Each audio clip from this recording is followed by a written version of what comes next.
Today on Brianized, we're going to talk about the Godox X2t transmitter and see how it stacks up to the other transmitters they make.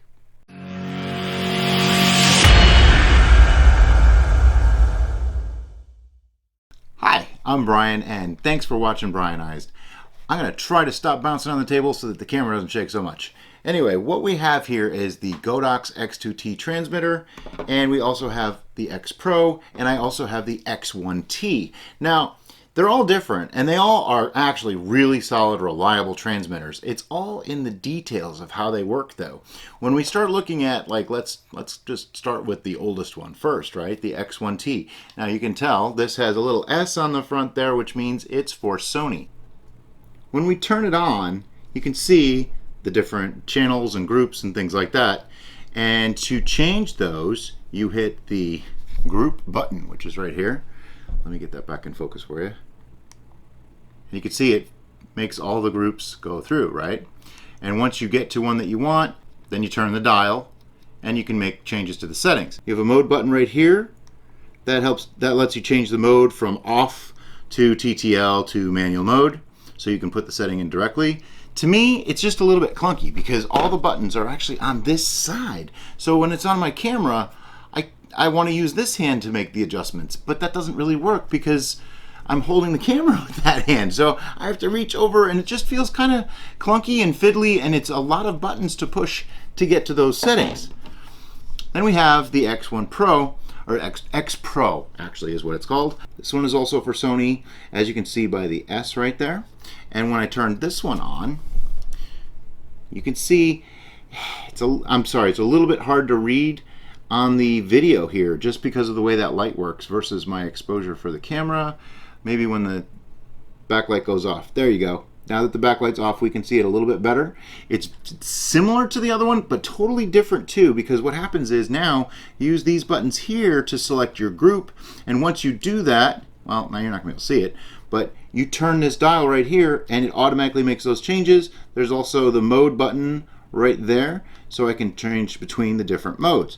A little bit faster between, you know, the X1t and the XPro. The XPro is definitely, like, you can get right to that group faster, and you can make those changes much more quickly than you could with the X1t.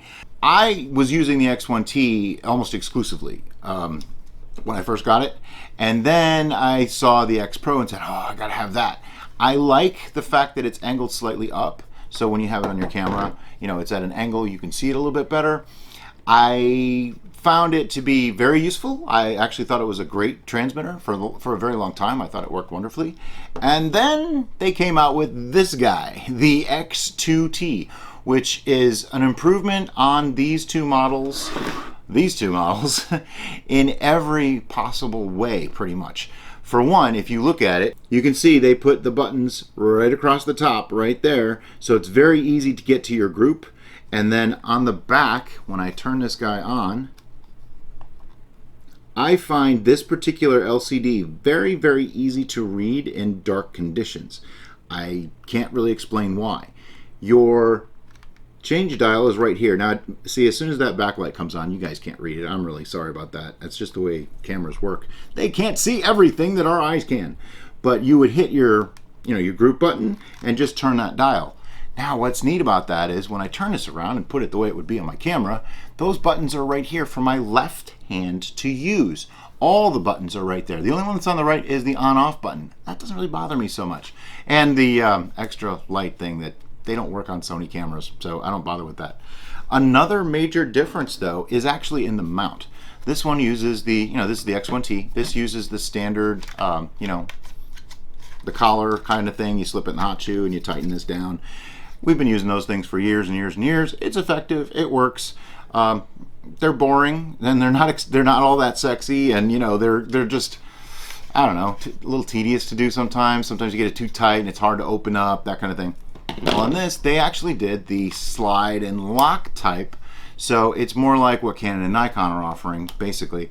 It's a little bit more of a, I hate to use the word chintzy, but their build on this is a little bit less maybe robust than the Canon or Nikon versions. I actually really like the build quality, though, compared to the X1t. I think it's a little smoother, looks a little more modern. It doesn't feel as plasticky as like the XPro feels kind of plasticky. I was always afraid I was going to snap this thing off my camera, because as much as I like that 45 degree, this is a big area to catch on stuff, belts, pockets, people, whatever. Whereas this is a nice flat form factor, so it doesn't catch on things quite as easily as I think the XPro does. But that's the basic gist. There's a lot of technical details out there. I'm not going to get into all that. Essentially, all three do the same job. So that's kind of a big deal. They do the same thing.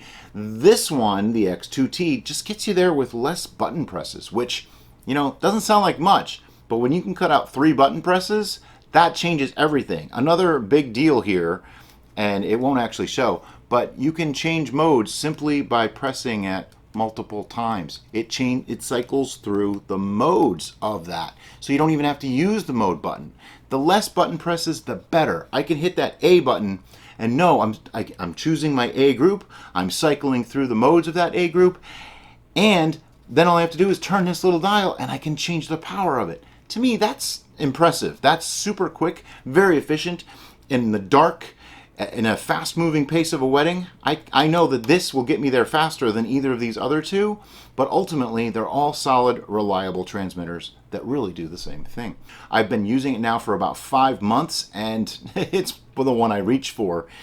And realistically, price-wise, these are all within $20 or $30 of each other. They're all under $100.